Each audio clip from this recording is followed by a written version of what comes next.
Alors c'est marrant parce qu'en fait j'ai découvert que je faisais des fins ouvertes. Parce qu'au départ, j'étais persuadé que mes fins étaient hyper claires. Et je me suis rendu compte que non, en fait, que finalement, il y a plein de gens qui me disaient « mais en fait, qu'est-ce que tu as voulu dire ?» Moi, je considère que j'écris des sortes de petites fables, en fait. Parce que moi, j'adore la fable comme exercice. C'est la fable sans le côté moralisateur, en fait. Donc de pas dire à la fin, bah voilà, en gros, voilà ce qui s'est passé, et c'est bien ou c'est pas bien.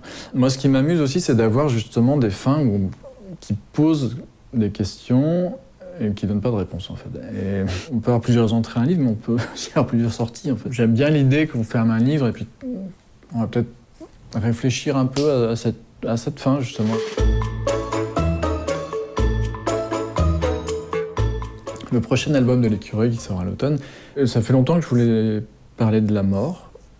On a tous enterré des animaux morts, on a tous eu ces moments de mini-cérémonie qu'on s'improvise. Donc c'est aussi tous les petits éléments qu'on fait ou qu'on organise pour une cérémonie de quelqu'un qui est mort.